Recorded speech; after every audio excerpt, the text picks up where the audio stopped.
Mr Speaker. Stephen Browning. I rise to speak to the Agricultural Compounds and Veterinary Medicines Amendment Bill.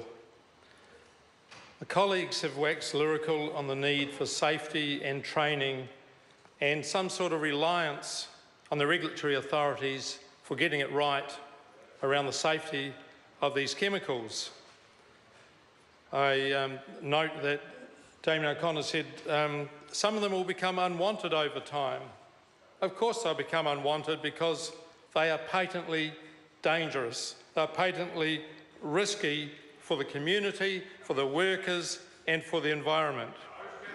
Over time is too late, yes you did, for far too many in our communities. Far too late. It took a long, long time to rid us of DDT, and it's still in our soils, and it will have caused many, many cases of breast cancer in its time, and then endosulfan. The governments sat on their hands because it was seemed to be convenient for industry, for the primary production part of New Zealand. But was it necessary? No, it wasn't. There's a lot of agriculture chose not to use that. They did not need it. It is totally dangerous, but only was taken off when trade was affected. When trade was affected into Korea in meat, that is when it was taken out. Our EPA, or IRMA in the day, did not look at that in terms of the community health in the way they should, and nor will the EPA or MPI for the raft of pesticides that this bill is meant to be allowing in or encouraging in. That's what they want. They want better data protection so it seems more lucrative for those big pesticides companies like Syngenta and Bayer and BASF and the numerous other ones, DuPont and so on. They somehow need help? No, they don't. So we did a minority report and we clearly oppose this, and I'm very disappointed that other colleagues in the House have not persuaded their parties to oppose this as well, because 5 years data protection was any amount, absolutely any amount. It was seen maybe it's too small for deterring companies from registering products because they wouldn't get enough time to get their loot back out of developing them. Well, actually, the stats prove otherwise. Since 2008, time National have been in, 1,100 new ACVM compounds were registered, but only 239 were cancelled or expired. And through that time, industry could have applied for new ones, MPI could have pulled them, or the EPA could have pulled them. We are getting a gross increase in pesticides. There are some other products in there, it's not all pesticides, but a lot is. And this is meant to encourage more of them. The COVAC report, and I'll have to read this, Mr Speaker, considering the widening of existing products ahead of this bill, they said the fact that most innovative agricultural compounds were eligible for a 20-year period of patent protection meant that a 5-year period of data protection did not appear to have a significant impact on the registration of new products. So what is this about? Why are we doing this? It's actually to increase the monopoly for those big corporates. I call it a TPPA bill. It is listed as one of the bills to give effect to the TPPA because it goes right to it. It changed from 8 years, an extension to 8 years, 5 plus 1 plus 1 plus 1 to get to the 8 years with new uses, up to 10 years data protection to go in sync with the TPPA. In fact, the Law Society did that in their submission and said we should do that to match the TPPA. It is a TPPA bill looking after those big corporates that do not give a toss about community health of New Zealanders. All those kids with endocrine disruption, all those cancers that we're all seeing with our friends and relatives. How many of them are from these pesticides? We know some are. Kovac went on, companies' apparent reluctance to carry out the extra testing to add other uses to innovative compounds for the New Zealand context is therefore more likely to reflect the small size of the market rather than the lack of data protection. Here we are, doubling data protection to give these guys even more protection.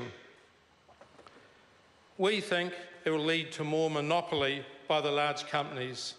Yes, there may be 2 or 3 small companies in New Zealand that may see some gains. There may be some IP that some innovation in New Zealand is seen to be an advantage. Overall, there will not be an advantage, and it will not be an advantage for our producers because the costs will be held up.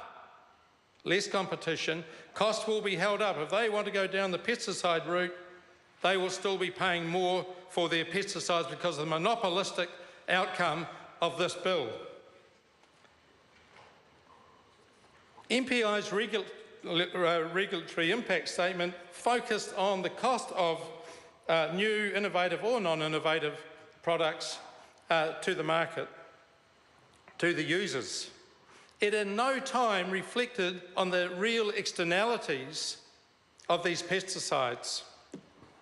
It didn't look at the cost to the environment, the cost to human or animal health, and MPI will be leaving that to the EPA under the Hazardous Substances and New Organisms Act and their ability to assess properly. They have no ability to do a decent job, and I'll go into some of that in the few minutes that I have left. And I'll mention glyphosate, and hear the orchestra over here, because they are not addressing that properly in this country. Glyphosate-based herbicides are the most dominant herbicide used in the world. In New Zealand, we have 91 different formulations, 91 formulations.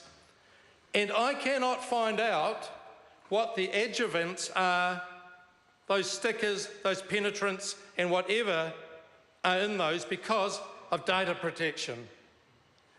Europe has just banned a dominant one called POEA for short, something like phenylethylamine. It's a big name, they go POEA. They have just said to their countries, ban it. Guess what? It's in 69 of our 91 glyphosate-based herbicides, and I cannot find out, even with writing to the minister, which ones they are. So POEA should be pulled in New Zealand. Has our EPA got the presence of mind to reassess it and kick it out of use in New Zealand? What this government does, and unfortunately supported by some in the opposition, they want to double that data protection so that people like myself, people with Pesticides Action Network, Safe Food Campaign and others who have the vested interest of the community's health, they can't get that. They can't find that out. They can't tell the New Zealand community, steer away from that product. The EPA is not doing a good job for you. The EPA also is saying, hey, roll on with the use of it in our streets, in our parks, and our kids' playgrounds. We think it's okay because we're only looking at industry science. Industry science provided in a lot by Monsanto. Thank you, Ian. Order. Monsanto has given the biggest dump of information to our EPA around the safety and the risks of glyphosate. It is a good example. Yes, I talk about glyphosate a lot because it is a clear, ready example, and it's in our streets, our parks and our playgrounds, and we need it out of there. I went to Europe in the last major recess to look at pesticide reduction strategies and some other policy issues, and went and met with officials and the likes. So Denmark, it has a strategy to protect water, nature and human health. It has a strategy to reduce pesticide use by 40%. in a very short time. We will be opposing this bill still, and thank you, Mr. Speaker.